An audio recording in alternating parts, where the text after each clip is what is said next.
Good evening and welcome to one of the highlights of our programme, the annual lecture in memory of Alan and Joan North, who had a special affection for the Roman world. And can I give a special welcome to anyone who, because this meeting's taking place online, is joining us from far away. And that obviously from the way people were signing in is quite a lot of you, so welcome. And I hope that includes Nigel North, Alan and Joan's son, who normally travels up from the Kent coast each year to be with us.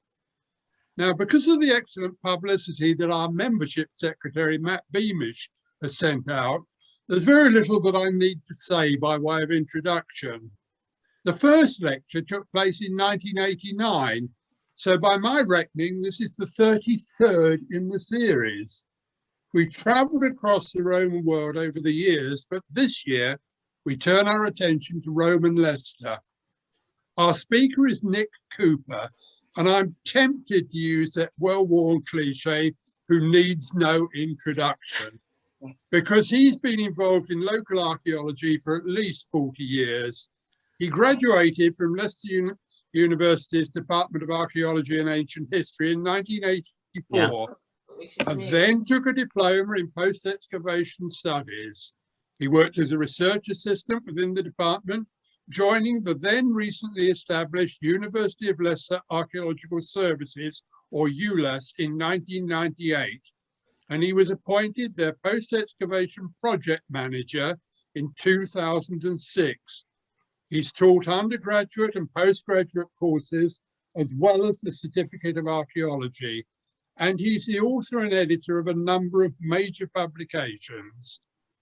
Now, anyone who takes even a passing interest in Leicester's archaeology cannot have failed to notice the tremendous amount of work that's taken place on Roman Leicester in recent years. So much so that Leicester is one of the most extensively studied major Roman settlements in this country.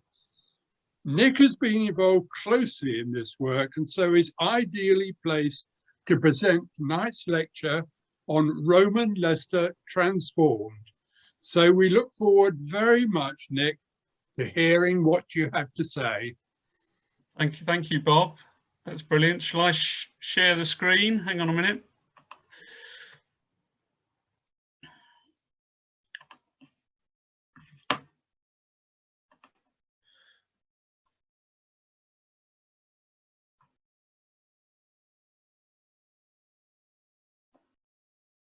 Okay, I'll just put it onto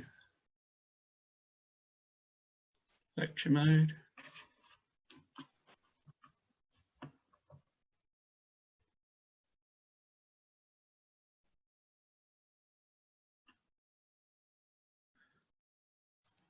It's happening, I think. I think you need to click resume slideshow, Nick. Top left of your, there's a little pop-out thing that says resume slideshow. Right. That's lovely. Thank you. You're good. Thanks, Matthew. Well, thank you very much, Bob, for that introduction. I'm very flattered. I think I first met Bob in about 1986 when I taught my first adult education course on Roman Britain at Vaughan College above Jury War Museum, and I used to filch slides for Roman Leicester out of your slide cabinet to use, and but there weren't that many. I think there were, you know, there were the slides that you got from, if anyone can see that, from that used to be come in the little gin guide, didn't it? I think that from that Elizabeth Blank wrote, but God knows there might be some people in the audience who were at that adult ed course. I don't know, but yes, we've been on a very long journey, and the thing to kind of first things to say really, that quote at the top of the screen there, excavations on a scale only matched by London, was made by Paul Bidwell when he wrote a paper for the Roman Towns in Britain volume that came out as a sort of sideline on the Roman rural settlement project that Mike Fulford ran, and which was based at Reading, and it was really, and it's true, we hadn't really noticed it in a way, but the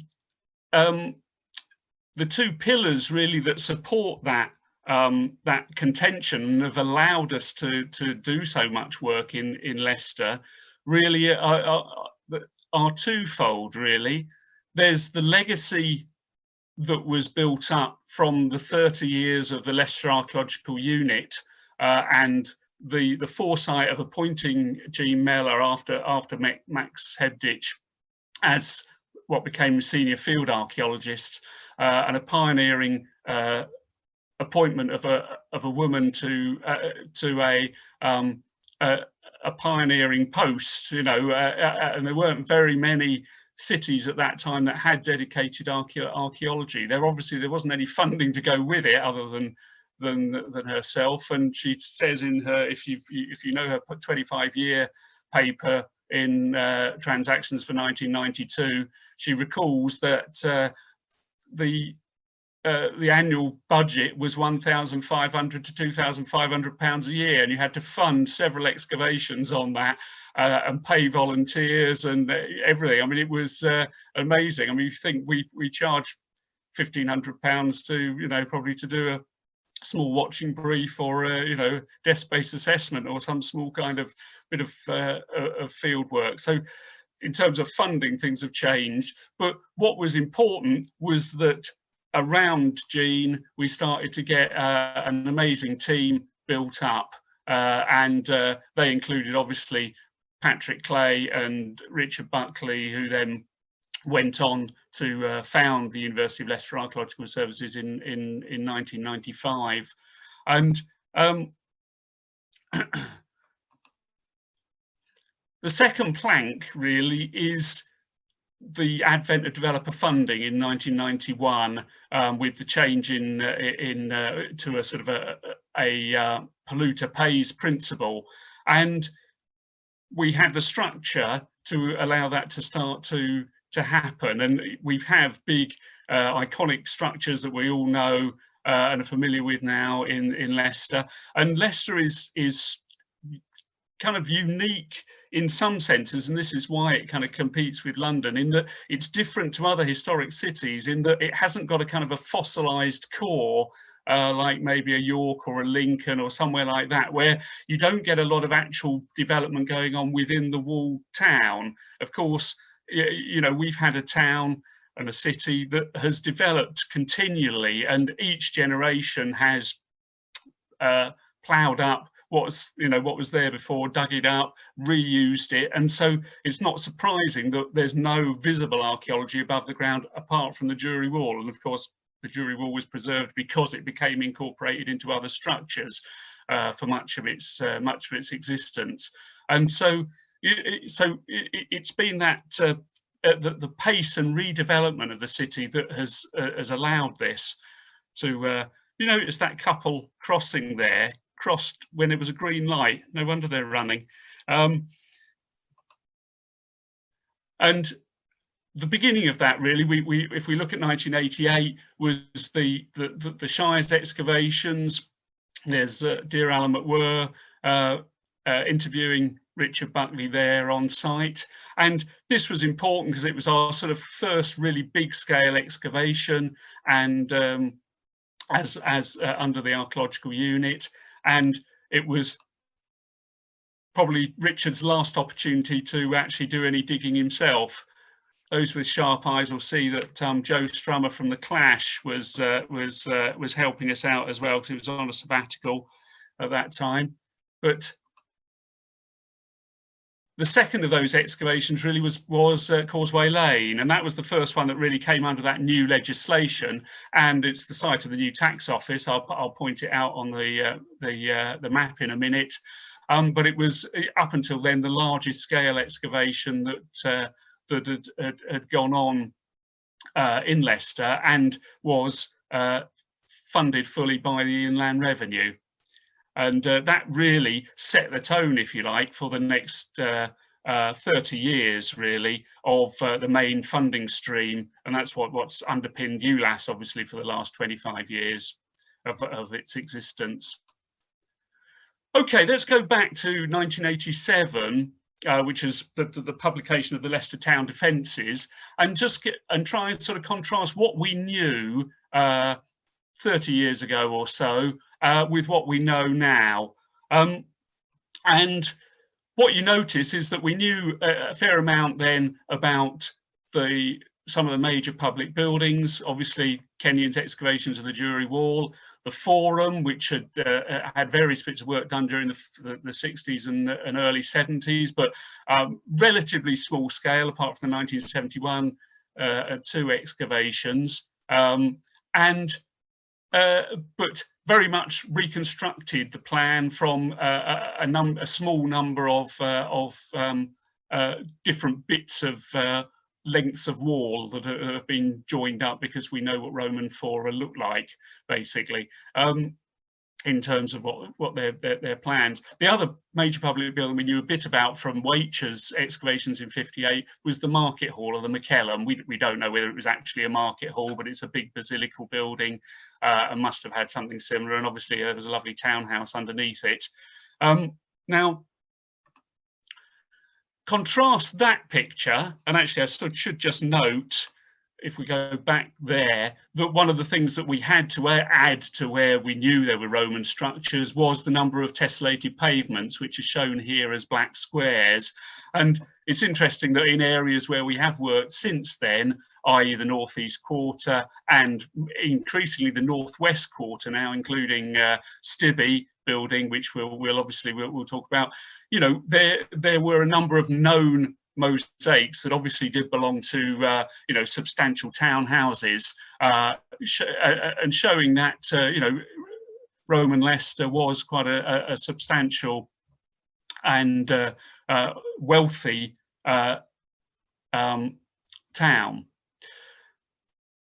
So if we contrast that, you can see how much more progress we've made in terms of the whole of the northeast quarter. Much of that has revealed buildings that we've got here, and we're hoping to publish the volume on that very shortly. You'll be glad to hear. But also now we're doing more in the northwest quarter, including the Stibbe excavations here, and also in the area of Bath Lane, Merlin Works, and more now we are doing work. We've done work out here on the waterside development here, which is both inside and outside the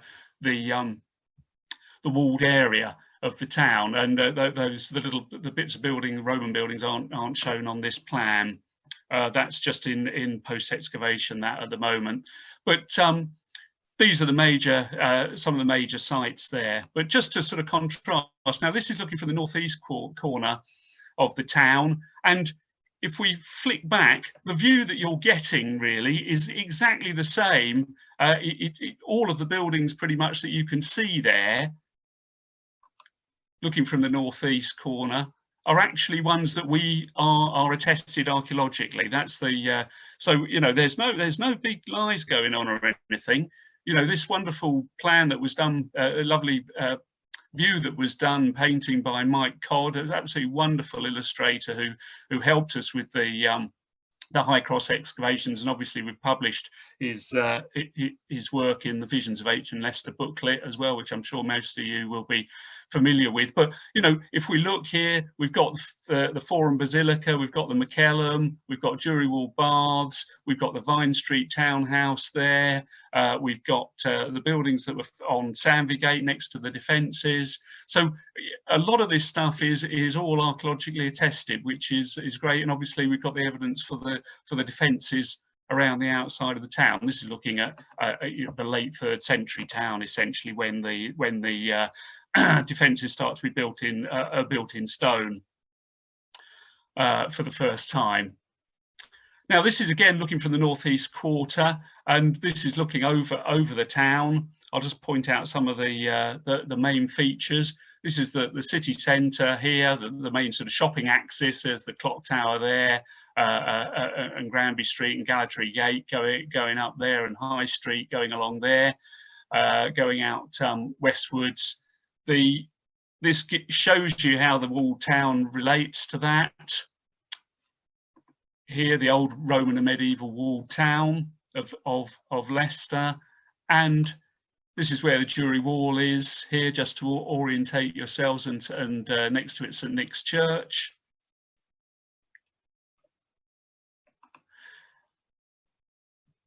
Okay, and the areas in red then are areas that have been excavated or have had, they won't have been all fully excavated, and that represents something like about 12% of the interior. It looks like more than that. I don't know whether it's just the angle we're looking at, but within the walled area is about 11 or 12% of the interior has been excavated to some degree, and has, as you can see, been part of development. So it just shows you, how the town has been regenerated, and not only there, but also outside the defences. Obviously the Augustinian the Austin Friars there, but also in the suburbs, some of the cemeteries and ribbon development down the main roads going out of Leicester, and obviously the cemeteries as too. So we're just looking a little bit of detail at some of those, just so you get familiar with the names of the main sites. If you think back to the main development, so this was taken in that period of sort of 2006, 5-6, when the main excavations were being undertaken as part of the High Cross Leicester excavations. And you can see a huge area of the city.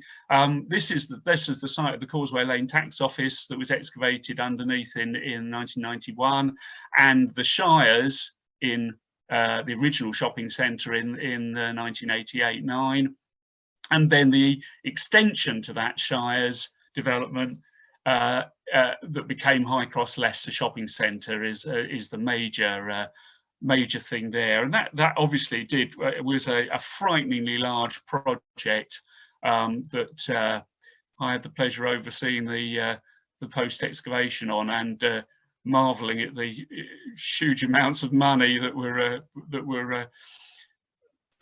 we were having to account for. But I mean, it was a huge project, 4 years of excavation. We used to talk about it being 4 years more excavation work done in the 4 years than in the previous 100 years, kind of thing. We were looking at a large number of individual sites, and some of those were they'll make the core of what we're going to talk about probably tonight, but including medieval cemeteries as well as Roman evidence.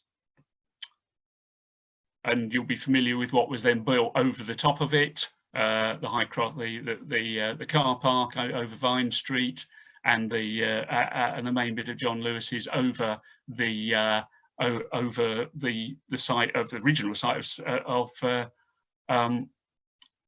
St Margaret's Baths, and what was then St Peter's Church originally. So this shows the site of some of the extra stuff that's gone on since then, and that has included work that Matthew's done on High Cross Street here, joining up the gaps there, and the Stibbe site, which Gavin led the excavations on, Gavin Speed, which for a long time had been a lovely butterfly sanctuary. I always used to say it was the butterfly sanctuary because it was full of buddleia, because it had been left basically for 15-16 years since 2001, since the building was demolished. The original Stibbe Maxim building was demolished, and we've also done more work obviously at Jury Wall, and I'll mention a bit of that in a while. So they're the names of the sites, and hopefully I will be mentioning some of those as we go along. Okay, our story begins really in the what we might call now the Costa del River Soar, where young urban professionals of Leicester can buy a lovely apartment and be lonely at night and watch Netflix probably. But very much this was part of of the kind of the booming apartment building that went on, that led to this work, firstly at Westbridge Wharf, where we first saw bits of the first confirmed basically the existence of the western defences of the town, and then this site, the old Merlin Works site, which produced some really very important evidence about the origins of Iron Age, late Iron Age, and Roman Leicester. Now, which we recognise over an area of about 10 hectares on the east side of the River Soar. And interestingly, we've got this other little concentration out here, which I'll mention a little bit in a minute, which seems a bit strange, that we've got what we'd think of as an Iron Age settlement close to a river, close to the river crossing, and we'll just have a little look at that.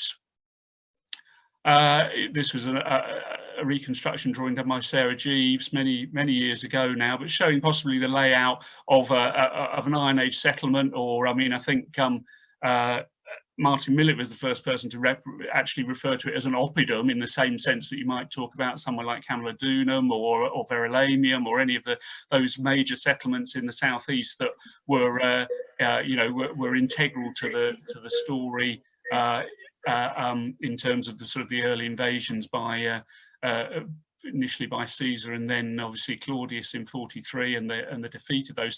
So to have Leicester elevated, the settlement of Ratae to be elevated to that status, I think was quite important, and I think it's probably a true reflection of its importance as we start to understand it better.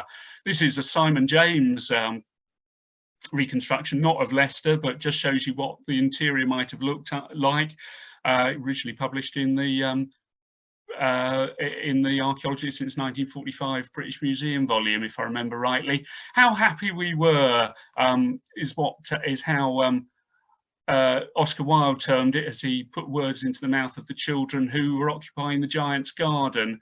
The selfish giant who'd gone down to see his mate, the ogre of Cornwall, for 7 years, came back and found that all the children were occupying his wonderful garden, and that might be an allegory for the Romans, who'd been away since Caesar and then came back a century later. And well, what was it like before they came along? What we have here, I'll come back to this site, the Merlin Works site. What we're interested in, because there's a very interesting little public building here, which we think might be related to the baths. So I'll just nip back just for a second. Hang on a minute. It doesn't matter. Doesn't matter. We'll stick with that. And underneath that area, we found an important evidence for the minting of blanks for coin manufacture, and the importation of Gallobelgic platters coming in from northeast Gaul in the decades, probably, I mean, some maybe right at the end of the 1st century BC, but most of the Gallobelgic wares that have been found in Leicester really are close up to the conquest. They're sort of between 25 AD and about 60 AD, and so it's probably true. We can talk more about that, but it's probably true that Leicester as an oppidum, as a sort of becoming an important Iron Age focus, probably doesn't really start to figure probably until the 20s, 30s or 40s AD. So almost immediately before the Roman conquest, it took on an importance as a centre for the Corieltavorum tribe. Now, the importance, therefore, in terms of putting that in context, lies with this evidence that we have from Hallerton, the site excavated by Vicky Score and the Hallerton Fieldwork Group initially, which showed this amazing hoard of Iron Age coins, including a lot that potentially could have been manufactured in Leicester. But the other important find from there was the Roman helmet and cheek pieces that were clearly deposited as this very important ritual site. But the fact that we have military gear at Hallerton, and obviously we've got a little a little cheap piece found in Bath Lane as well from probably a middle first century auxiliary cavalry helmet in Leicester itself, and you know, it means that, you know, these things are either we're getting indications of diplomatic gifts or what have you. There's contact between the Roman army, the Roman world, and the Corieltavorum. Corieltavorum is the sort of most northerly coin-producing tribe of the province, and so they're clearly on the northern part of the orbit that Rome is looking to influence in those early years around the conquest. And you know, maybe we are seeing a situation, as you see in other provinces, where the sons of the chiefs are going to serve in the Roman army, in the Roman auxilia, and they are then going to be part of that you know, part of that welcoming body, if you like. I mean, the Corieltavorum could well have been one of those the 11 tribes that sent envoys to and submission to Claudius at Colchester in 43. Certainly, with no evidence of any any violence or anything and resistance. And our main problem is working out whether we actually had a military presence in Leicester itself. It's possible that as the four legions fanned out across Leicester, across the country from Camalodunum, it's possible that we had some kind of temporary fortress at Leicester. If they came up, if the 14th came up the Via Divana up from from the area of Godmanchester, and before, as we think, they probably are stationed at Manchester, where we know there is a legionary fortress. But the evidence is a little bit scant. But we know obviously the 9th went up towards Lincoln, and the 2nd, probably on evidence now, probably went initially to Alchester before maybe heading more fully down to the southwest initially. But we can see the important thing is that Leicester is at the centre of the road network, and potentially a springboard for conquest of the rest of the province. And we should expect military activity to be there, and it becomes heart of the road network, and that's relevant to some of the evidence we get later on. Well, our little bit of evidence for a fortlet there, that length of ditch, is very, is difficult to interpret. It could be part of a little fortlet or something, but it would be very difficult. It's on essentially a little island in the River Soar, but it would be at that gateway where the Fosse Way is coming in. But what I'd be interested in is knowing what is the significance of this sort of evidence of settlement, possibly here, which is outside of this. And one of the things that first alerted us to that was the important evidence for early brooches that Dom McCreth noticed at Causeway Lane, an unusually large number of very late Iron Age brooches of iron, of Colchester type, that were deposited there.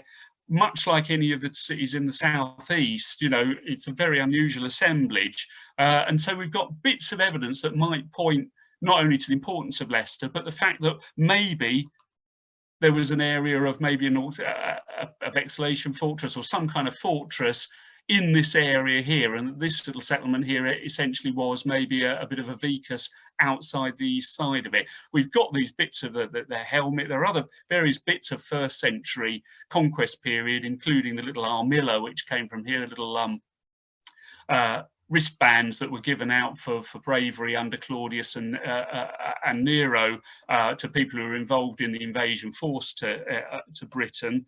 And so we've got some little clues as to what's coming along. The other thing I point to very much so is the evidence for pottery, and we've got pottery coming from the Stibbe excavations, and also the work at Merlin Works as well, for really early pottery, but it's not the kind of pottery that comes into the indigenous population. This is army pottery, stuff that's supplied by different networks, and they include the supply of Samian inkwells. Now, you know, the indigenous inhabitants of Leicester are not very interested in writing and recording stuff, but the army and administration are, and so these must be being used by either the army or some form of early administration. But also we're getting things like Leon ware, Leon ware and Central Gaulish glazed ware, lead glazed wares that must be military. You know, they're not going to be supplied to the local population. And also some of the early amphora. These are the sort of things that you would typically find on early military sites. So the evidence is building. All we need to do is to find out whether any of our buildings on the Stibbe site, the timber frame buildings, could have any kind of military origin, but we haven't quite sorted that out yet. But the other thing that we get evidence for, which is unusual, are these little baggage tags. They're little lead seals, and we'll touch on the evidence for them later on, but they occur at Leicester for some very strange reason.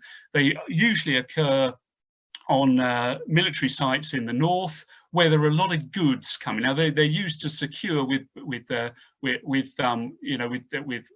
wires any kind of military consignments, cloth, I don't know, lots of different things presumably, and they're a way of securing them during their journey. Now, unless a lot of these, a lot of army traffic will be coming through Leicester all the time. It's at the heart of the road network, so anyone going north anywhere, up from London or wherever, those military consignments will be going through Leicester. It's just curious that a lot of them seem to have been offloaded in Leicester, and maybe they were surplus to requirements or what have you. But there's a little interesting story behind there. But interesting that the two legions that you have represented on these, the 6th and the 20th, are ones that we know of. They were part of the invasion. Well, the 20th was part of the invasion force. The 6th came over and was stationed at York during to oversee the building of Hadrian's Wall in the 120s, and so the fact that we get a load of them out here to the southwest of the town, and then some here up at Vine Street and one outside the Forum, is very interesting. And these ones from Great Holm Street, they probably dating to they're after the conquest. They're when other things are going on. Oops. Okay. Now, okay. So you see that view there. This is, if you like, ground zero. This is the template, if you like, for the development of Roman Leicester as we know it, as we recognise it from that initial scene. And it's about. We think that the gridiron layout really dates to when the town was appointed as a civitas peregrinae, i.e. a civitas capital of and the centre of tribal administration, and that's when you start to get a gridiron layout. And we think that probably happened. That the appointment was probably, it could have been sort of as late as probably not, the 90s AD, at the end of Domitian's reign, probably maybe when Lincoln, the 9th Legion moved on from Lincoln, and the Lincoln was appointed as a colonia at that point at the end of Domitian's reign, and it may well be that our appointment of Leicester dates to that period. We don't know exactly, but we're pretty sure that's when the gridiron layout starts. And obviously it develops gradually and starts to then become full of the major civic buildings that we'd expect for a civitas capital that's self-governing as it was. You need to have a place for the economic and administrative hub of a Roman town to operate from. And you've got the Forum here, and you've got the Basilica here, which held the Curia, where the officers, magistrates, and the Ordo, the local council, which would have been built up from the local citizenry of rank, those who maybe had been important within the local Iron Age administration or their descendants, and this is where it all starts to happen. And we're at what we would call the High Empire here. We're in the period of the the 5 good emperors, through the later 1st and through the 2nd century, when things are really buzzing in Leicester, and the amount of material culture going around is enormous as well. So the Forum we've worked out quite a bit about as we've gone along. As we have the Jury Wall baths, we know the Jury Wall itself, but we know that it was part of it was the dividing wall between the Palaestra, the gymnasium, that was adjoining the Jury Wall baths itself, which obviously became the location for the Jury Wall Museum, which covered this area at the bottom here, covering up some of these where Bob was curator for many years. And as an aside to that, a couple of nice little things. Jem Browning has led some of the excavations underneath in preparation for the relaunch of the Jury Wall Museum, and we've had recently some very nice little bits of evidence for the reservoir tank that sits at the southern corner of the site here, and even the building of the museum over the top of it did not stop some of the foundations for this little reservoir tank being preserved, which is a really nice story. And we also got a lot of nice little extra bits of evidence there for the pre-Roman Iron Age settlement as well, in terms of early pottery and even a little Iron Age coin as well. The other aside to that goes back to that site at Merlin Works where we found the early stuff, where we've got this strange public building. We haven't disentangled it yet because we haven't had the funding to do it. Jen excavated this bit that joined onto it, but it's interesting that the plan of this little apsidal building here is exactly the same size and plan as one of the calderia of the Jury Wall bathhouse, even though it's right down by the river. And this subsequently gets covered by the defences. So maybe in the later 2nd century, maybe it was a forerunner of Jury Wall. We haven't worked out exactly what it might be. Okay, the other new building that's come along, which is really exciting, is and fills in a gap for us in Leicester, because for a long time we've had the Lucius and Verecunda love token, which has long baffled us. Lucius, the gladiator, and Verecunda, the actress, one of whom wore this love token carved on a bit of red gloss pottery. We've often wondered, well, where is the theatre or the amphitheatre? We haven't found it, but we have now, since the Stibbe excavations. We have these massive retaining walls curving here, which are very similar to the retaining walls around the outside of the Verulamium Theatre down in St Albans, and we've at last found one of our major centres of entertainment. Whether it was used for anything more serious like gladiatorial combat or anything, we won't know, and whether it doubled up as an amphitheatre, we don't know. The amphitheatre, I'm sure, would be probably outside the town if we ever found one. But we've got a theatre now, which has been a major step forward. But interesting, relevant to it is a very interesting find that came up from the townhouse to the north of that theatre on Gavin's site at the Stibbe, underneath the Stibbe building.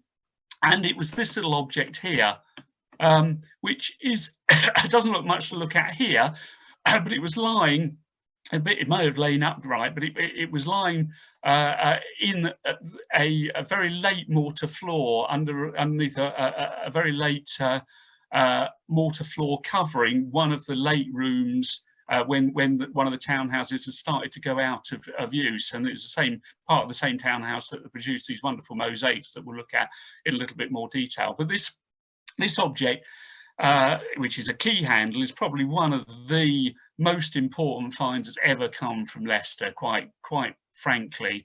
It's an absolutely stunning object, and probably, I mean, it's unique in this country, but there is hardly anywhere in the empire where we've got a key handle that tells a story quite like this one. We've done John Pearce down at KCL, who along with Roger Tomlin, was one of the North, gave the North lecture a few years ago, if you remember, on Roman London and its writing tablets, and he's helped us. He's written a brilliant paper with us that's going to be published in Britannia. And this wonderful thing is a key handle, but it's got a representation of what we think is damnatio ad bestiae, or bestias, which is basically where representation of where criminals or your enemies, basically prisoners of tribes that you want to try and subject, are put into the arena and basically fed to the lions. And we think this is a representation probably of of that happening. We've got a but it's representational in that you've got a barbarian figure here who's being attacked by a lion, but underneath we've got this group of four youths who may represent the children of the tribe, the youth of the tribe. And one of the ways that you destroy a tribe, if these are the sons of the chief, if you like, is to destroy them. Otherwise you get them to join the Roman army. That's the usual technique. But if we look at the detail of this, you can see this guy has got some very leonine hair here. He's got a great big strap round here. He's wearing trousers, so he's got crikey, the Romans hated trousers at that time, until they worked out later on that it was much warmer if you wore them when it started getting cold in the 4th and 5th century. And that Germanic fashion started going on. You can only look at the things that we're wearing on our legs today to work out who won in the end. Certainly wasn't the toga, but underneath we have this wonderful scene also of these four youths, and they are basically intertwined. The two older ones are on either side, and they're absolutely protecting those on the inside, the two smaller figures, and you can see their legs are all entwined. One of them is holding a rock there, perhaps maybe in defense against attack in the arena. But it's a very, very compelling scene, and one that has been, has no real parallel. There are various ones. This is representation from a mosaic from Lexis Magna of damnatio ad bestias, showing tied up figures on chariots being attacked by wild animals. There are various other representations of this kind of thing as well, and this is maybe what we're seeing. We have other representations from Britain and from Switzerland of lions involved in either killing animals or devouring humans, but nothing quite on in terms of the amazing detail that we've got on this key handle from Stibbe. It must have been, I mean, it's probably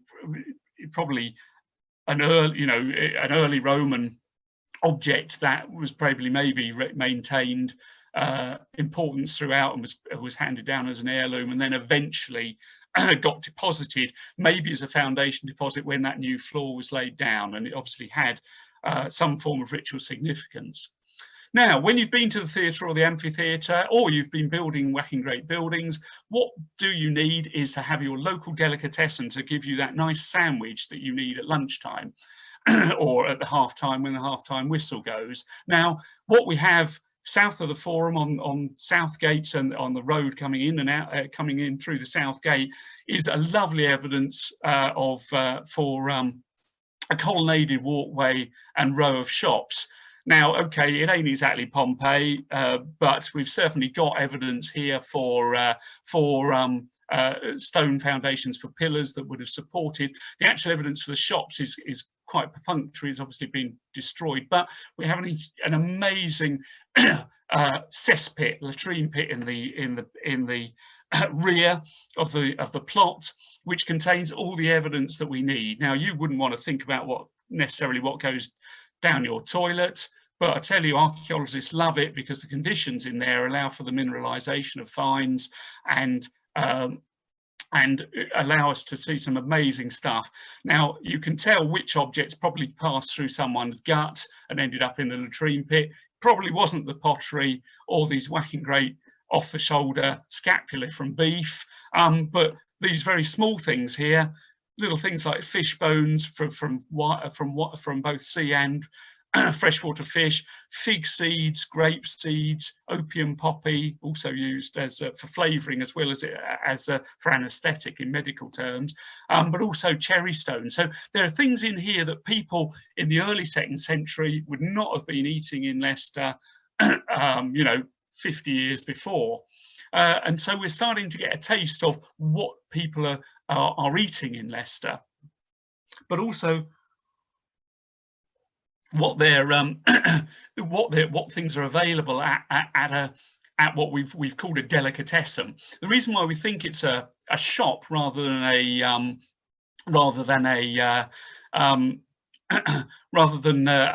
taverna or somewhere that people went to drink and eat, is the fact that when you look at the pottery, we've got bowls, jars, amphora, flagons. They're all storage and serving vessels, but there's absolutely no beakers or cups. There's no drinking vessels. And when we look at it, where there is possibly a taverna, which is on the Shire's site on Little Lane, where we've got a little cellar that's got loads of pottery in it, that does have cups as well as these things. So I think we've got an important thing here, but also we've got these amazing shoulders of beef that were probably hung up. They were hung up and smoked, but they probably had stuff carved off them, a bit like going for a kebab or something like that. And they have, they've got holes in them here where they've been hung up. Amazing pieces of evidence for what we think might have been a delicatessen. Now, Mike Codd did this reconstruction quite a few years before we found this delicatessen, but it fits in quite nicely with the sort of evidence that we were finding. One of the difficulties, obviously, is that a lot of organic material doesn't survive, and so we're reliant on either sort of waterlogging or charring or mineralization in a cesspit for us to find the seeds. And obviously we've got to look for those seeds and extract them before we can look at them.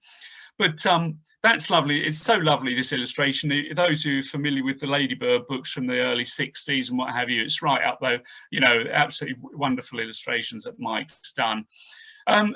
Possibly another commercial dump, but we don't know, was this collection of Samian ware from Southgate, which was a remarkable dump of, more than 7 decorated vessels, just to show you a little montage of what sometimes happens when we get decent deposits in situ, a little spread across a floor or ground surface of broken vessels that have maybe come off a shelf or come out of a shop or a kitchen or what have you, or a dining area. If we move on to looking at Leicester's housing, this is the thing that we really have moved on from during this period. If you look back, one of the main townhouses that was known in any detail, of course, was John Waite's excavation of the Blue Ball Lane townhouse, excavated in 1958, which I wrote up the excavations back in the late 80s, but they are being published as part of this volume that we're doing at the moment. But this was an amazing discovery, and the main reason why it survived so brilliantly, of course, was that the McKellen was built over the top of it, so it never got destroyed during the medieval period. But it has a peristyle very much like one of the houses in Pompeii, a little courtyard building. But interestingly, it's built of mud brick, which was an amazing find, really. And these things would never have got preserved normally unless this thing had been buried relatively quickly underneath the levelling levels for the construction of a huge public building over the top. It's an amazing site, and of course you'll be familiar with the reconstruction of the wall plaster, some of which was actually standing upright. The others were actually reconstructed by Davy and reconstructed in situ and placed in the Jury Wall Museum in its first incarnation in the 60s, and obviously it's a major part of that display still. The second, though, really big townhouse that we've had, and the most important, is the Vine Street site, which was one of the biggest excavations that happened as part of the High Cross development. And you can see here, looking down on it from above, that in fact it's a ghost of a building. Like so many of our Roman buildings in Leicester, there's not very much. There might be some of the foundations, but very much any superstructure has been completely robbed out. Some of it during the Roman period when alterations have been made, but much of it in the medieval period afterwards. It's amazing what analysis of an excavation like this can reveal, because we got an amazing plan of a building. This is its kind of total composite plan, but I'll show how it's made up in a minute, in comprising a courtyard house here, and this unusual warehouse structure that was built probably around the end of the 3rd century, and we think it's we think it's where they where they were stashing all the stuff from the that military gear that went AWOL on its way up to the north. We are surmising. I couldn't possibly comment, but anyway.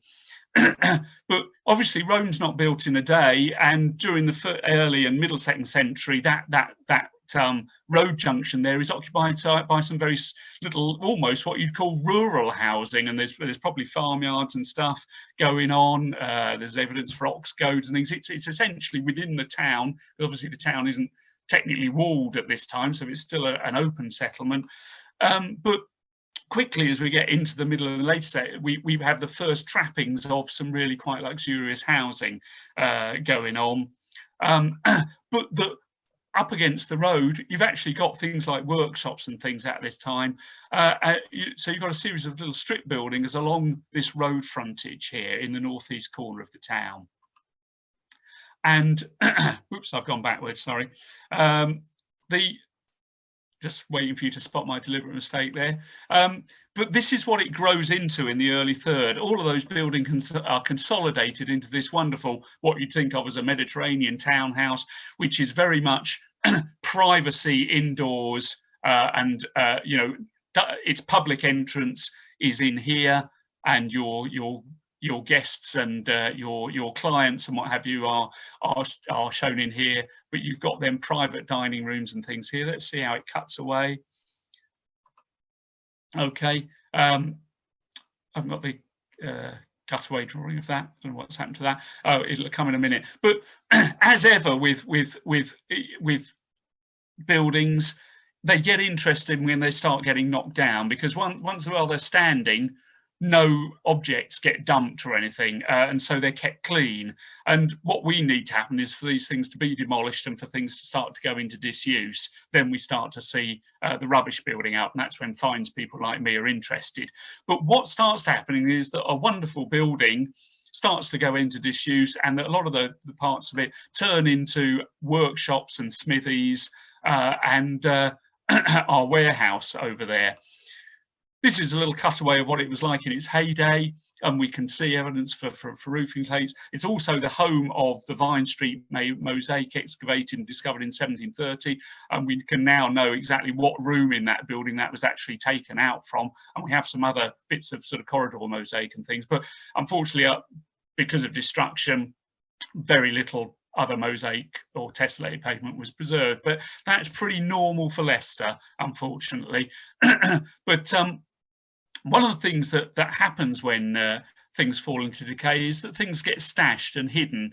And one of the important things that is the finds that have come out of that, because they really have brought up some absolutely brilliant evidence for things. The first is the 2 curse tablets that came from the Vine Street townhouse. And aside from them, a hoard of Constantinian coins dating to the 330s, and deposited to hide them, presumably, but they were later disturbed. When that building is starting to come to an end, and the other was probably from the dodgy melting down of lead from the roof of the pipework of this building, which was then concealed under a floor, under a big bit of slate. And the most amazing things are the two curses, because at the time they were some of the most northerly lead curses in the country. There's another one from Lincolnshire now, but the important thing, this is where we bring in the important work of people like Roger Tomlin, who's published these amazing finds. And to be honest, if you've read his paper, which is in a very obscure for us anyway, epigraphic journal in German, every footnote opens up vistas for our knowledge of the Roman population of Leicester, which is amazing. So you can see the scrap. Basically, Graham Morgan had to get the mortar off the top of this thing for us to work out what the hell was going on. But you can see from the cursive inscription that there's some kind of list going on. It's not a list of shopping or anything like that. It is, in fact, a list of possible suspects for a theft. And I'm sure you're familiar with the Bath curse tablets and those from ULAS that often talk about cloaks. And you wonder, why do people get so fussy about these things? Maybe they're but they were expensive things, these the cloaks. They weren't what you put in your in your cloakroom at home when you were in the infant school and what have you. But they were expensive items, and one going missing was important. And so if you call on your local god, you haven't got a police force that can help you with a theft really in that sense, but you have got your local deity, who in this case is called Maglus. And I give to the god Maglus him who did wrong from the slave quarters. I give you him who did theft or steal the cloak from the slave quarters, who stole the cloak of Savandus. That's Sylvester, Rigamandus, Senelis, Venestinus, Vorvena, Calaminus, Felicianus, Rufado, Vindicina, Ingenius, Juventius, Alocus, Senosus, Germanus, Senedo, Cunavendus, Regalus, Nigella, wait for it, she was the cook, okay, and Sinicianus, whose name was deleted. I didn't stop for the laughter there, but maybe I didn't get any. I don't know. I can't hear you. But I give to the god Maglus that before the 9th day they're taken away, that person who was stolen. Now, someone has therefore 9 days to fess up to the crime to avoid being destroyed. But not only have we got a veritable soap opera's worth of people here in our in here, but the fact that the scribe has included this word paedagogium is remarkable. They may not have spelt it right necessarily, but this word is not heard in Britain. It's heard in the Palatine Hill in Rome, and it's a word that's used for either a training establishment for slaves or slave quarters or the quarters for servile staff. And what would be remarkable, and what we've made assumptions, is that maybe we're looking at the slave retinue and staff of our courtyard house, which would be absolutely amazing. But the other amazing thing is that we have we've got a mix of names from different parts of the Roman Empire, and if the person who came and lived in the courtyard house had come from abroad, which is possible, then they might have brought a retinue with them that included people, not only from Roman Britain itself and the Celtic-speaking sort of provinces, but also, from other parts of the Roman Empire, possibly. And the other that we obviously got a lot of nice. We didn't know what publicity was at this time, back in sort of 2008 or what have you, until Richard III came along. Then you learnt that you'd become public property, basically. But the second curse is equally important in that those who have stolen the silver coins of Sabinianus, that is Similus Cupitus Locita, a god will strike down in this septizonium, and I ask that they lose their life before 7 days. Now, compare that, the other curse tablet says 9 days. In this case, oh, you only get 7 days to fess up before your destruction. Why 7 days? Well, the important thing comes down to, well, you can see it in there, the word sept there for 7 is part of this word septizonium. Again, a bit like pedagogium, it's a completely foreign word as far as Roman Britain is concerned, and it refers to a monumental facade that depicts the planetary deities, those that gave their names to the days of the week. Now, our days of the week are a bit have been influenced by Germany and Scandinavia, but if you know your French days of the week, we won't go through them as I usually do. Then you'll know what the different planetary bodies are, and you'll match up your Saturns and your Jupiters and your Mercuries and your Venuses and the Roman gods that went along those and then gave the names to the days of the week. Now, the important thing, though, is that days of the week business is an Egyptian. It's come from North Africa, and it got promoted particularly by Septimius Severus, obviously, who was the first North African emperor that the empire had in the very late 2nd century and into the early 3rd. And thankfully, Matthew did this wonderful little thing that actually shows where all the other evidence for Septizonia are, and you can see most of them are in North Africa, some of them in Sicily, and one in Rome. There's Septimius Severa and Julia Domna there. They're not very nice son Caracalla, and the unfortunate Getter, who got his face defaced there because he got killed, and probably by Caracalla. I can't prove that, but it's miles away. Leicester is miles away from this action, so it really shows that, you know, something really significant in terms of the influence of different parts of the empire is happening in little provincial Leicester that no one would have worried about otherwise. You know, so Leicester is part of the action, and this is where we look at one of these other lead baggage tags, military lead seals that we've had. Because while I said that the 6th and the 20th Legion are well attested in Britain, you'd expect goods to come, you know, to supply them and what have you. We've got a couple of wonderful bits of evidence. The first is the reverse of the Legio 6 tag that we've got. On the back of it has a legion on it, the 3rd Cyrenaica, which is not attested in Britain. They don't come to Britain, okay? They are stationed in Egypt, and they move to Arabia, what we know as Roman Syria, essentially, in the 120s. Interestingly, at the similar time to when the Legio 6, the 6th Legion, comes to Britain from I think the Danube, and come to Britain to oversee Hadrian's Wall in the 120s.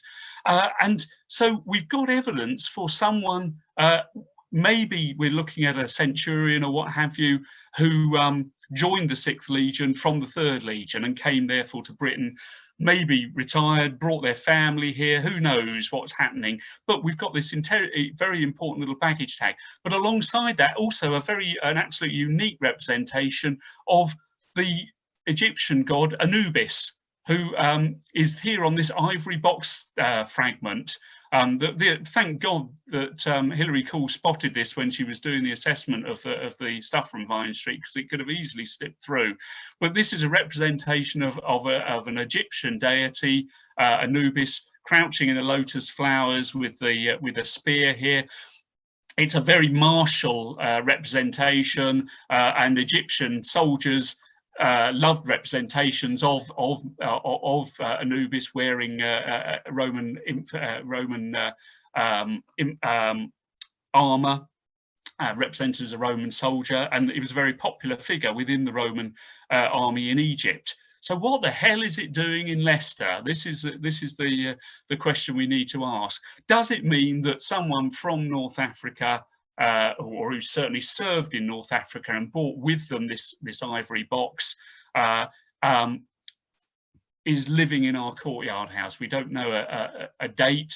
You know, the curse tablets probably, you know, are thought to date to the 150 to 250s. It's difficult to know exactly, because obviously the courtyard house is its height in the late 3rd, 4th century. So it's joining the dots that's a little bit difficult. But we've got some lovely bits of evidence. Now I'm going to move to very quickly to the evidence from Stibbe. And importantly, where I was describing all that early sort of military period pottery coming up from this series of timber buildings and things. Gavin's working on the analysis of all of this here, but very, very slight evidence of things like timber beam slots and stuff. Really important that we pick up this kind of evidence that's usually, you know, right at the bottom of the sequence, because often these sort of buildings are then destroyed and then overlain by much more substantial masonry structures, like this amazing townhouse at very comparable, if you like, to the one at Vine Street, but and the room where the key handle that I was describing earlier is this room at the end of this northern range here. But a huge series of townhouses being constructed, and what's come out of those and what brought visitors in their thousands to us was this tiny little bit of mosaic pavement. This is what we could actually see in 2001, and I can remember seeing it in the book there, and we had to wait 17 years in order to see it in its full. When we did the evaluation in 2001, we said, oh, that's going to be nice to get back to, isn't it? You know, we say, oh yeah, look, this is lovely. This will be the Beverly Hills of Leicester, this area. It's blooming lovely, you know, because obviously we had things like some of the other mosaic pavements from this area. And what it turned out to wasn't surprising. You've got some of the best mosaics that we'd had up from Leicester in 150 years, with amazing preservation compared with the fact that normally they would be completely destroyed. And you can see we're at the edge of probably a series of octagonal panels, very much the same, similar. David Neal, who is the man of mosaics, is analysing and doing his paintings of these, and the exact dating and things we'll have to work out. But this is what the detail of what these things look like. Wonderful sort of guilloche and pelters and Greek key meanders and things around the border of what must be a much more detailed design that we just see in the edge of there, and not dissimilar. This is a very rough thing that Gavin put together, but I think it's probably a good representation of what you've probably got here, and so comparable to the ones that we're more familiar with, like the Peacock mosaic and the Blackfriars mosaic, based on the same sort of format. So a wonderful find, and it brought people in their thousands. They also went to IKEA to buy the flat pack versions of the mosaic that were then going on sale. That's a joke, by the way. But the wonderful reconstruction of the stuff was done, and they will eventually go into the Jury Wall Museum when it's relaunched, which is excellent. Another little find, which got overshadowed by the key handle, but I want to just flash it up quickly now, is the very rare occurrence of a jet and gold bead. It got rather lost in the importance of the other things that came up from Stibbe, but this is an absolute cracker. And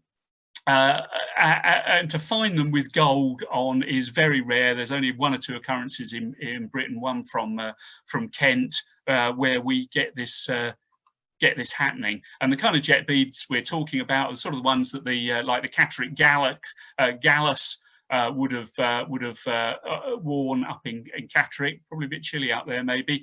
But in the late Roman period, jet jewellery, obviously Whitby is one of the main is the source for that, if it's proper jet, and Yorkshire's full of it basically. But it's very sexy stuff, in the late 3rd and 4th century, it becomes very fashionable. And so, you know, our little bead there probably belonged to someone who was living in the townhouse towards the end of the Roman period there. And you know, we have to go to Cologne and places like that to see similar jewellery being with gold leaf on it. Okay, wonderful work done on the outreach front at Stibbe. 5,000 people. I remember us being run off our feet on in the finds hut, basically showing people finds, and they came to us when after they'd queued hours outside to get in to see the mosaics, and you know, a great bit of outreach and a lot of goodwill generated. I haven't really said much about the defences, but the important thing, one of the things we've pushed on with, is the evidence for the defences of the town. And as I said earlier, we've confirmed that the location and of the western defences. We've also had an important bit particularly from the northern defences at Sandvigate, where Wayne Jarvis was directing work. And we understand now a fair bit about how that developed from the original earthen and timber front there, you know, constructed in the late 2nd century. Remember, we couldn't build defences before that, really, before the civil war involving Clodius Albinus and what have you, where Britain had to defend itself. That's probably the time when the first earthen defences going up. Otherwise, you can be accused of sedition, basically.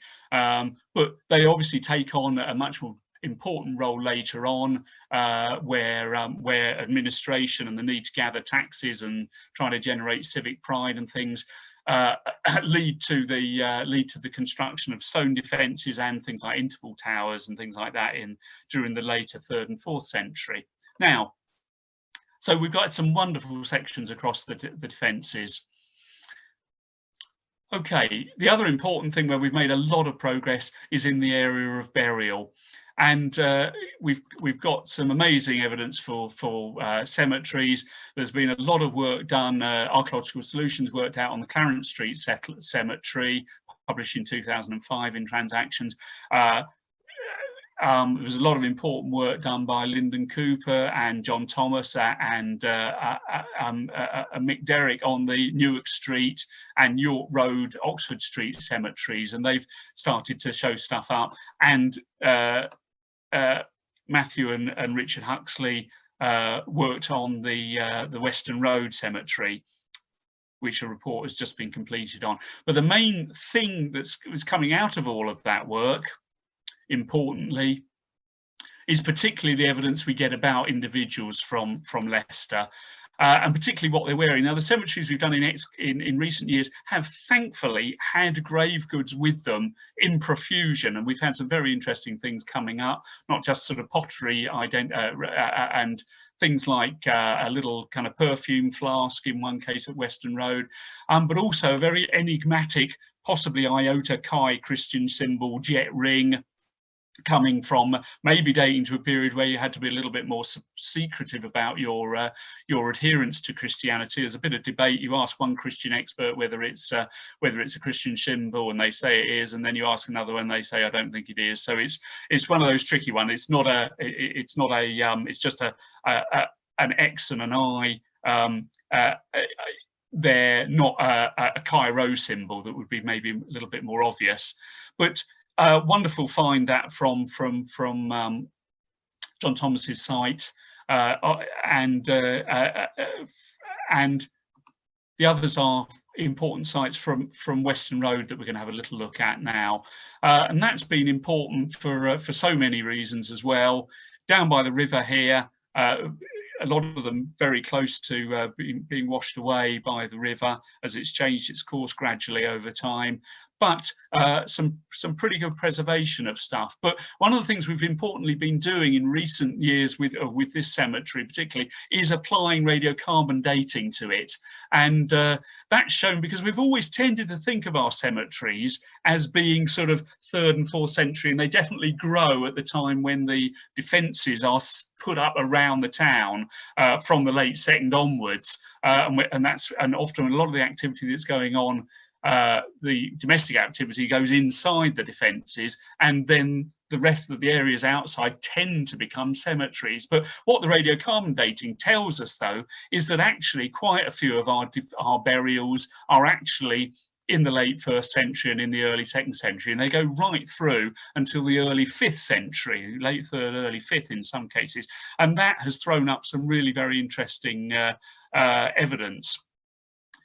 We've had, I mean, most of these are, you know, these are mainly 4th century vessels that are going in with things, but we're also seeing some lovely, again, late Roman bangles. Whoops, I seem to have disappeared. Hang on a minute. Let's just go back one that have come up, but lovely things like little glass hairpins as well, that are like hen's teeth, basically, in terms of rarity, and 1 or 2 very nice beads. Now, and I can't go into this in detail, but it's a nice little thing that Matthew put together, summarising the stuff, the information that we're getting, particularly from the reports that Malin Holst has been doing for us up at York on all our big cemeteries. And we're then now in a position to talk about, you know, mortality, stature, diet. We can use isotopes and things to look at the diet, and obviously most of the time it's pretty low protein for most of the people, but also the generally poor health and you know, and evidence for injuries and things. So we've, you know, we're at the basis now. We can really, because we've got new techniques, we can really learn something about the people who lived in Leicester. That's the important thing. We can also find out from the cranial morphology as well something about where they come from. And it's ironic, or exciting, I should say, really, that not only have we got the evidence for North African evidence for possibility of people at the Vine Street townhouse, but that a number of the burials from the Western Road Cemetery clearly originated from North Africa themselves, and they weren't necessarily 1st generation, they were 2nd generation. Some of them grew up in Britain, and we can tell from doing the isotope analysis of their teeth to work out, because they've had the teeth all their life pretty much. That gives you an idea of what they were doing at the beginning of their lives, you know, what water they were drinking. Some of them could be local to Leicester, some of them could have had a childhood in the Pennines. And, you know, this is really turning our knowledge of Leicester, you know, on its head. You know, if you think that we're now currently living in the most multicultural city in the country in modern times, but to think that Roman Leicester could have been, you know, similarly multicultural, and that people are coming from all over the empire is really, it's breathtaking, to be honest. If we're looking at the late Roman period, it's important just to remember that things have changed. You know, we're not in that high empire, you know, everything really going well, and you know, we're in a time where the empire is starting to close in. Britain itself, you know, in the late 3rd century actually secedes from the empire on 2 occasions, and so this is a time when Rome really starts to need to get a grip. And from the late 2nd century and then through the 3rd century, obviously after when Diocletian sets up the Tetrarchy, we have a tighter and tighter reign over Leicester in order to extract tax, and that involves the narrowing down and the splitting of Britain into provinces. And we know that Leicester probably would have been within Flavius Caesarensis. Now, was Lincoln the capital of that time, of that area? Or did Leicester have a role, you know, in the same way that Cirencester was capital of Britannia Prima, and we have fairly solid evidence for that? You know, did Leicester have a role? Because one of the characters from the Leicester Road, the Western Road Cemetery, importantly, he's definitely he's definitely a very late Roman soldier. He's the burial that dates to the late 4th or early 5th century, but he has the trappings of someone who then becomes an important civilian administrator within the Roman province, and he's got evidence for injuries, and that would be comparison, you know, would be parry injuries that you might get in combat. So he's a soldier, but also he's got very bad damage to his ligaments in his right arm that are probably, well, you'll find out in a second why he's probably like that, how that damage was done when you see what he did for a living. But at the age of 35 or 45, when he died. He'd obviously had a very long and rough life, but importantly, he wore one of these, and this is a cingulum, an important symbolic late Roman belt. Okay, now these are found across the empire, but there's only a handful of these. There's another one from we often find the belt buckles, but they don't often go with these wonderful plate sets, which are in chip carved. Let's look at the detail of this. This is what used to be called chip card style, but obviously, of course, it's actually cast in very, very fine copper alloy sheet. And it's remarkable that these things ever get preserved, and it was only down to Graham Morgan's conservation of it, really, that we managed to rescue this very delicate plate. And this is what the detail. You can see animal figures on the little belt on the strap end that accompanied this. And these are what these are symbolic. Okay, they're really wide leather belts that then have copper alloy sheeting attached to them, and then have various things hanging off them, and they have a loose belt which goes through, and it then has a strap head on the end. Now, this is the distribution. This is from Ellen Swift's work, looking at the distribution of these late Roman fittings. And you can see right along the Rhine and Danube frontier and into Gaul, and sometimes in Free Germany as well. And also in Britain, we are seeing either the belts, but the buckles themselves, but not very often the belt plates themselves. And this wall painting from Bulgaria shows the importance. The cingulum, the ritual belt, the symbolic belt, was handed to people of particular office. Okay, and then it was ceremoniously laid in the grave. So it wasn't worn, but it was laid down, folded down in the grave next to the body. So it had has real kind of significance. So who is this guy? He was clearly a soldier, and this is probably how he got his arm injuries. I had a bit of tennis elbow a little while ago, but I tell you, it probably didn't help as much as that did. But and you can see there's a couple of nice little reconstructions by Graham Sumner of how these soldiers probably looked. So we're seeing an important, probably retired soldier, civil servant in late Roman Leicester. Why is he there? We don't know. But we do have various other late Roman belt buckles, which probably do belong to similar ranking civil servants. Belts otherwise aren't the kind of thing that civilians wear necessarily, and we don't often find them. And we don't often find buckles. We do have a nice little strap end that came from the Jury Wall excavations of a slightly more devolved form, but one that easily could slip through, and didn't realise its significance. We're looking right at the end. I really am nearly finished now. Okay, but the important thing, we can talk about the Macellum, because half of it, a big chunk of it anyway, a bit like the Jury Wall lying on its side, ended up across the road of High Cross Street and on our big High Cross development site at Free School Lane. And you can see the outline and how this emerged. Amazingly, you can see the tile courses, and you can see arches in it here. It looks like the Jury Wall, but it's lying down, and it's not far off being as big as the Jury Wall. And it probably, obviously, it would have been as big as the Jury Wall, but we're only seeing probably the upper part of it.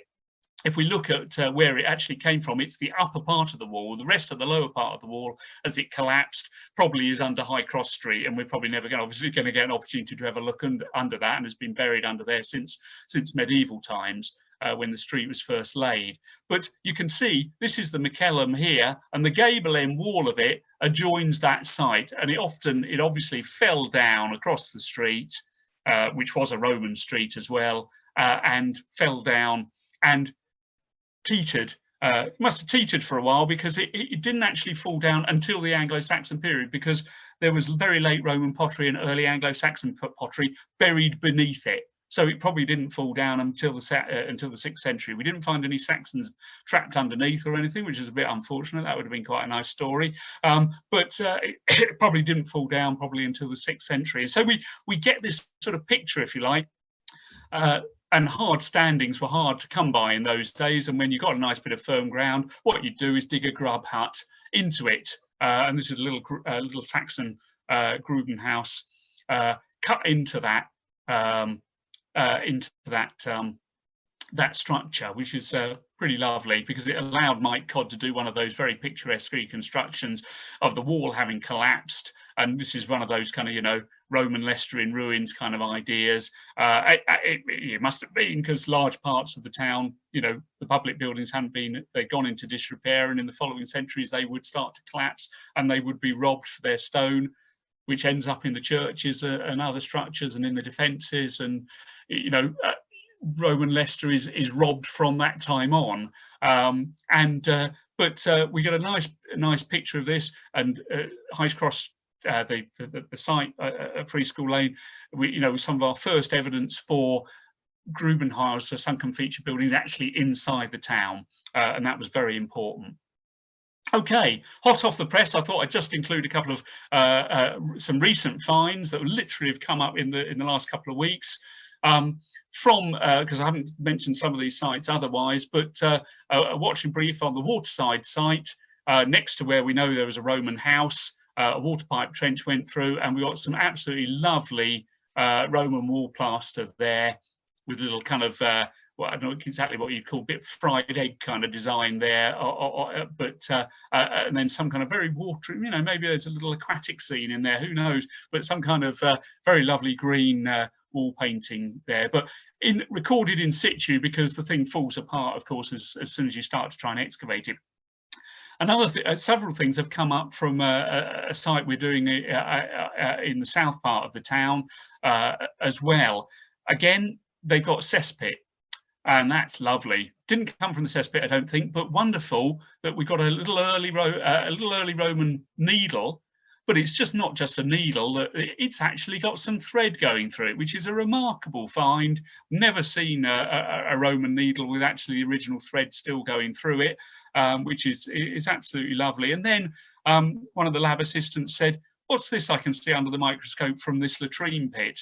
And I said, "Flipping heck, it's a little Roman bone counter."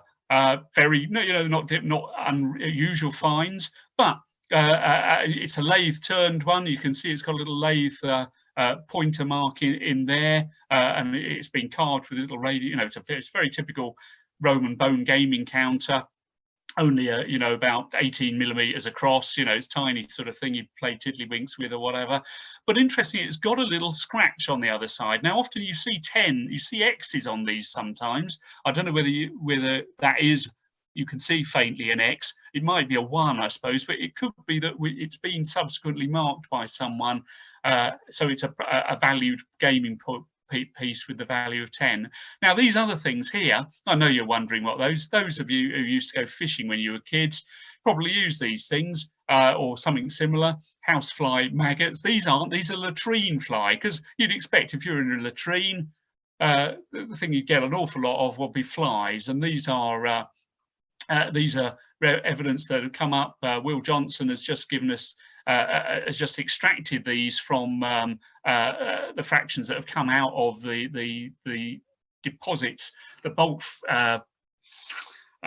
soil deposits in this, which have been sieved and then examined, and they're important because they're mineralized. And mineralized fly pupae tell you an awful lot about what's going on, and you've got a lovely little collection here of different species as well, of flies that are inhabiting. So you really are getting, I'm tempted to say, the arse end of the picture here, really, with stuff from you know, the latrine pit.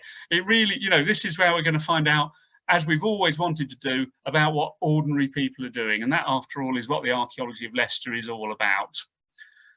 To finish with, let's talk about some other ordinary people. Okay, I like to finish with this one because it's so poignant. We have the digging team from Kathleen Kenyon's Jury Wall site, excavated between 1936 and 39. There she is in the centre there, really at the beginning of her career, really, in her 30s, before she went on to the greatness of Jericho and elsewhere, leading this amazing team of guys were essentially labourers, but must have picked up skills. But think of these people, they were living through the depression of the 30s. No wonder they're not smiling. They were probably old enough to have served during the First World War. They're on the dawn of the Second World War. And only one of them there, well, the foreman here, I don't know who he is exactly, and this guy is the only person smiling, pretty much. So it's a kind of but people didn't smile in photos in those days. But let's contrast that, because they probably weren't paid much, and present day diggers aren't paid very much either, but they're paid a bit more than those people were, and probably more than, and a lot more than the volunteers who worked for Jean Mellor back at the beginning of our story that started in the mid 60s. And this team, there's Matthew there, Tim Higgins there, who was directing the site, and a lot of these people are people who now, there's Jamie up there and Steve, are people who, this is 2000, are still working for us, and Andy, I can see, they're all people who have gone on to become archaeologists professionally in different units. And it's wonderful to see this and to think about, you know, how archaeology has grown up alongside the work that we've done to become a professional and chartered profession now, and that to be taken seriously, and that we get the money that we need to do the work that we do. Okay, that is it. I've probably gone way over time, and most of you are in bed, but I don't know, but by now. But I've really enjoyed talking to you about this, and to such a large audience, able to tell you what we've been doing in Leicester over the last 25 years. Thank you very much indeed for listening, if indeed you still are. Thank you, Nick. No, you've even got some questions already. Oh, crikey, right. Do I stop sharing? Is it useful to get rid of this? If you could stop sharing, that would be great, yeah. Yeah, okay. So if anyone has any questions for Nick, if you could type them in the chat box, that would be appreciated. I'm going to go through them and read some out. To give you a chance to do that, and before we get going, a couple of announcements on talks coming up. Then in 2 weeks' time, there is a talk hosted by the Leicestershire Field Workers on March the 18th, where Ian Meadows will be talking about Roman Irchester, the Roman town, the small Roman town in Northamptonshire. That will be advertised on the Leicestershire Field Workers Facebook page in the next week or so. And Ian's brilliant, isn't he? He's must be one of the best speakers on the circuit. And then the next Leicestershire Archaeological and Historical Society talk will be on March the 25th. So that's a Thursday as well. That's 3 weeks' time. And Dr. Frank Hargrave from Colchester and Ipswich Museums will be talking about the Hallerton treasure, typical rituals. So he'll be looking at the Hallerton treasure in a broader context of Iron Age shrines in Britain, as I understand it. Anyways, ready for some questions, Nick? Possibly. I've had a drink of water now, so I'm okay. Okay, first one then. So Christopher asks, okay, so it's got a little bit of an introduction. I think it was Professor Richard Rees who had a theory that towns never really got going in Roman Britain in the way they did on the continent and in the way we would understand them today.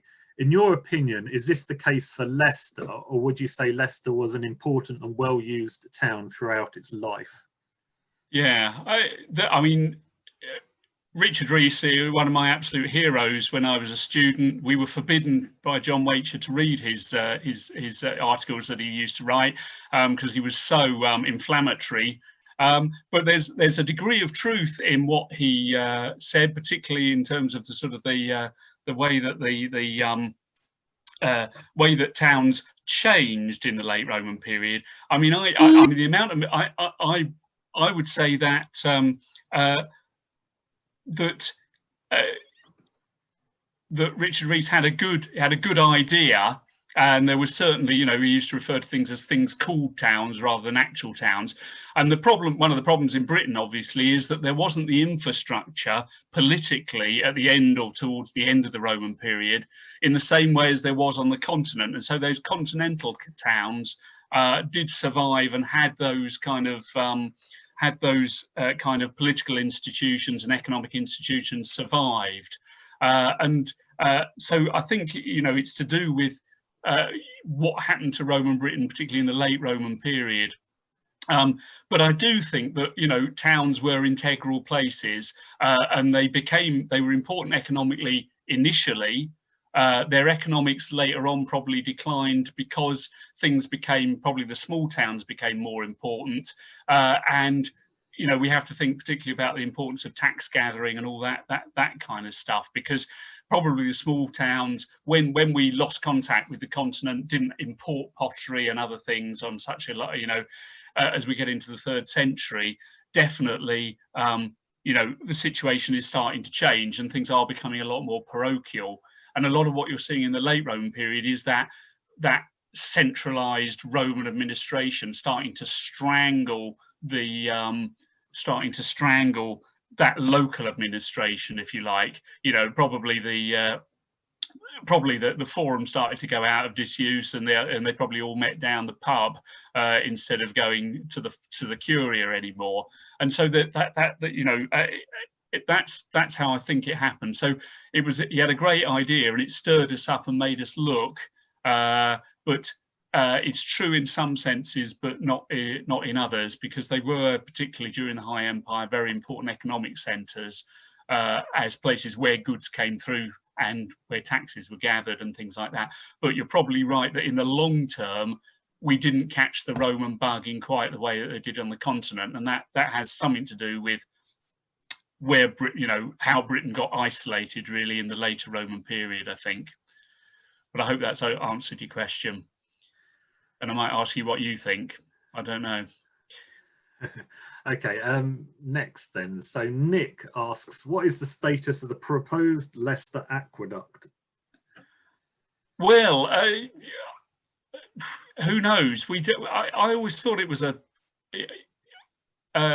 far-flung thing. When you've got the river Soar right next to you, and you choose to go down to the Knighton Brook and draw water and bring it in from farther afield, maybe it tasted nicer. I don't know, but whether the raw dikes ever operated as an aqueduct, we'll never know for sure. We know that there are intact stretches of it, but whether they reached Leicester and realised that you know, it was too high up to get the thing, and maybe they had to pump or bucket water up over the defences, I don't know. But we do know, obviously, the jury wall did have that big reservoir tank, but it made, to my mind, it always made more sense to get rip water, bucket chain it or something up from the Soar. But it's one of those things we'll probably never know. Yeah. Okay, pottery question for you from Carmen. I'd like to ask about coursewares. I imagine most of these pieces are local, but have you documented imported kitchenware or commonware vessels? If so, where were they imported from? Yeah, well, most of the things we import tend to be tablewares. You do get some specialist vessels like Mortaria and obviously Amphora, which have they're transport vessels specifically for specific goods coming in.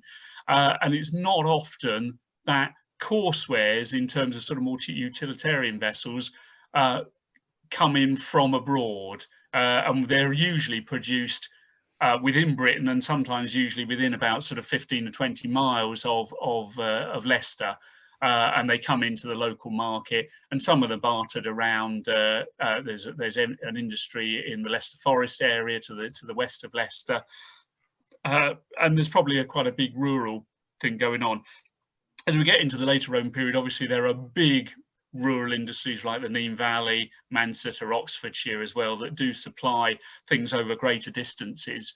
I mean, in one of the great coursewares that does travel is black burnish ware that's being produced down in Dorset, and that actually does get over to Normandy and does get over to the continent. So it's a bit of reverse stuff, an indigenous product of Britain, of late Iron Age and Roman Britain, is actually travelling in the other direction, which is great stuff. But it was very good quality pottery. But yes, generally speaking, it's fine and specialist vessels that come in from abroad. Okay, so there's a question here about the curse tablet. I'm not even sure I could answer this one. Yeah, I hope you can if I can't. Is it written like the Vilbia curse in Bath, with the individual words back to front in the text that is written left to right? Yeah, I don't think we've got anything left to right, have we? Well, we normally be read left to right. I don't know. We'd have to ask. What are we saying? Whether there's any of our text is back to front? I'm pretty sure it is left to right, and I don't think it's Yeah. backwards. No, I can't remember reading anything in the report that says it's backwards. Anyway. no. So I think mean, it's Roger just written Tomlin conventionally. is your guy. I mean, it's cursive script, and I mean, it's hard enough to disentangle when it's the right way round. So Yeah. that'd be a question for it. But as far as I know, it's not. And if you look at the list of names, it all goes from the left-hand side inwards. Yeah. So it would make sense that you know that it is reading left to right. But I can't read cursive script myself, so I have to be honest there. But thankfully, you know, as I you know, Mr. Kipling doesn't actually make the cakes himself. We have a whole team of specialists, thankfully, that allow us to. And one of those is Roger Tomlin down at Oxford, who has done some absolutely amazing. And of course, he was the guy who actually worked out back in the early 80s. Published the evidence that we were actually called the Corieltavorum rather than the Coritani. So he's at the foundation of our understanding of Roman Leicester, if you like, in the modern period. Okay, so Brian asks, where is the key handle on display? It's not on display. It's in a secret location at the moment, but it will go on display in the revamped Jury Wall Museum, as will a lot of the other objects that I've shown you tonight, things like the belt plate and anything else of significance. I mean, this is the one thing that makes the Leicester collection, you know, which Bob presided over for all that time. We've got a lovely antiquarian element, Spurway and what have you, and we've got the Jury Wall collection itself. But actually, what's amazing about the Leicester collection is that it's still growing, and all the work that we've done over the 25 years. If you think that, you know, obviously the last redisplay at Jury Wall was, you know, it was sort of 1990.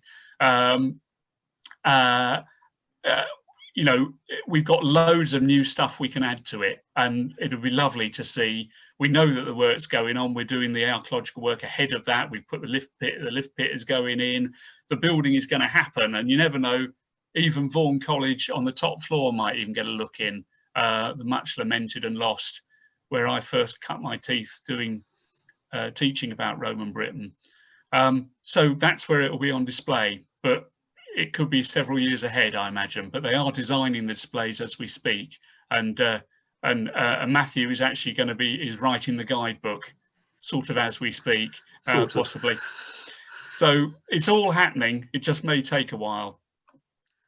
Okay, so Dave asks, aside from the Jury Wall, for how long would people in the post-Roman town have seen Roman ruins still standing in the townscape?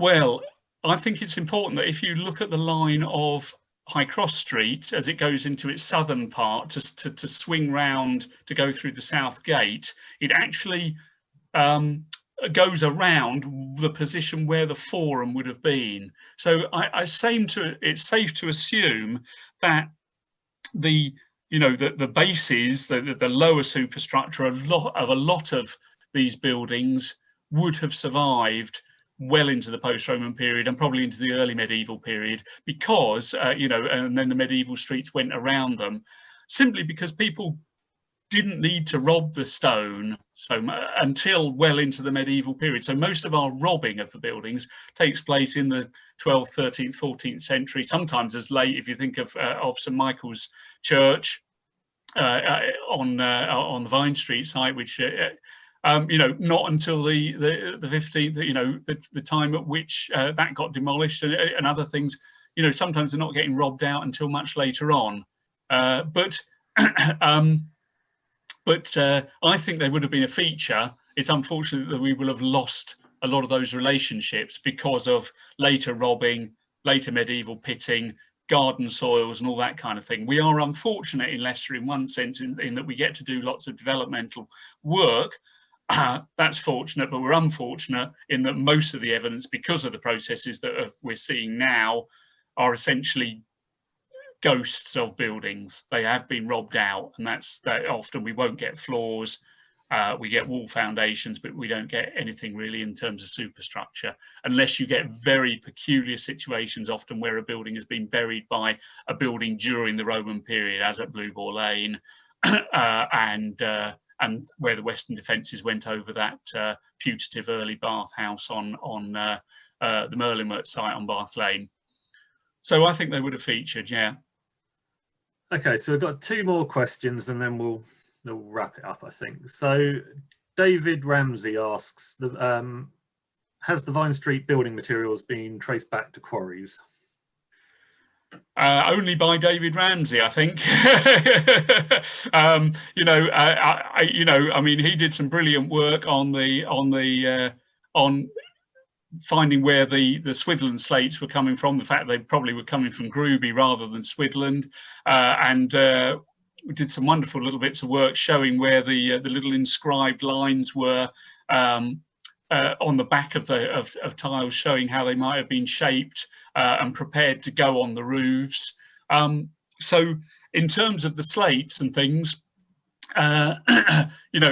his input on this was crucial in terms of knowing where the Roman Swidland slate industry, or Charnwood slate industry, if you like, was, and the fact that the Groby site, really just up the road, up the A50, was an important source. And we know that Swidland slate was being used on a lot of our Roman buildings.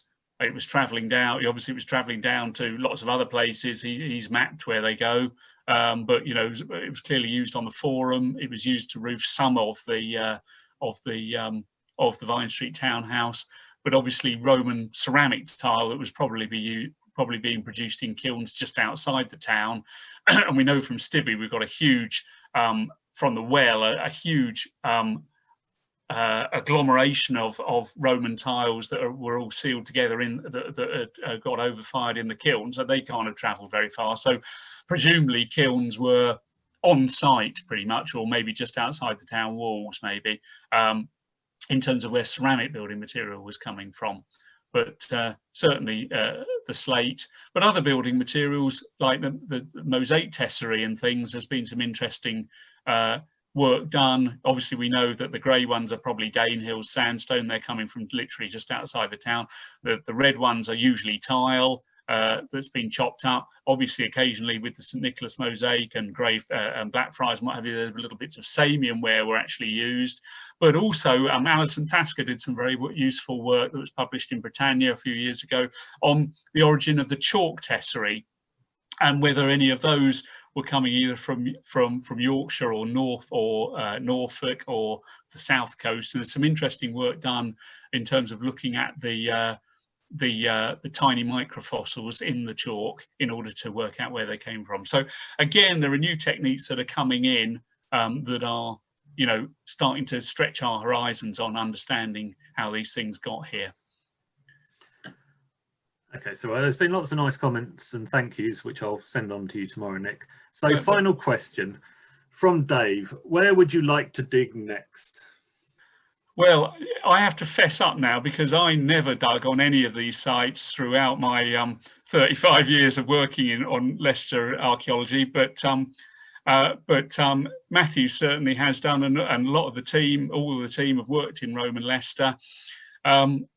I just look at the finds afterwards, basically. That's my role. But we are looking at the northwest quarter at the moment, which is throwing up stuff. We have got the opportunity at the moment to do a bit of work in the southern part of the town, which is good, because that's where a lot of the old medieval street pattern is still preserved. So the opportunity to get there look underneath that is rare. But we are, there are going to be more opportunities coming up, which we probably can't talk about at the moment. But wouldn't it be wonderful to find the amphitheatre? I wonder where the amphitheatre is outside the town. That would be a good one, wouldn't it? That would really be a big scale thing to look at.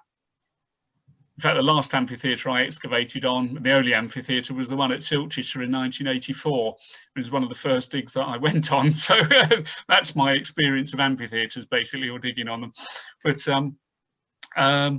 But yeah, that would be good. Matthew might have a viewpoint on that. I think I'm where not we, necessarily where to dig, but finding more inscriptions would be nice, wouldn't it? I mean, we don't really find Roman tombstones. We have very few bits of monumental architecture with inscriptions on from Leicester. It'd be nice to perhaps find some more of that. That gives us the, sort of the written history to go alongside the archaeological history. Yeah. Well, yes, I definitely agree with that. Yes, we're very lacking on the epigraphic habit, I'm afraid, in Leicester. Apart from the milestone out at the the 2 curse tablets. That's about it, isn't it? Really, which was one of the one of those slides you could show students back in the 80s, kind of thing. That was one of the standout alongside the love token and what have you, and the jury wall and things, and the major mosaics. That was the core of our knowledge, if you like, in terms of the pretty bits of Roman Leicester that we could that could be shown. Yeah. Okay, well, thank you, Nick. So we're out of questions. Bob, do you want to close out?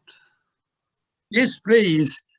Well, the votes of thanks have been pouring in. We've all seen them on the screen, and I really scarcely need to say thanks, because it's so obvious how much people have appreciated what you presented to us tonight, Nick.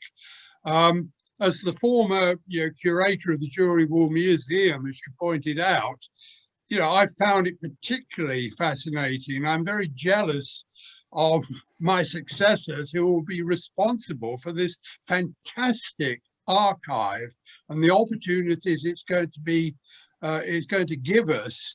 I also found it interesting how much more information we have about individuals, not just the named ones, but the work that's taking place on people who have been recovered from the cemeteries. Because, as Nick has said, archaeology is about people. That's if you don't get down to the people, what's it all about? This morning I had an email, as anybody who belongs to the Friends of the Jury Wall Museum will have done, saying that despite everything that's going on at the moment, work is continuing, as you pointed out. And so we've got something to look forward to when we're able to see this wonderful story and all this material set out in the revamped Jury Wall Museum. So something to look forward to. And thanks very, very much, Nick.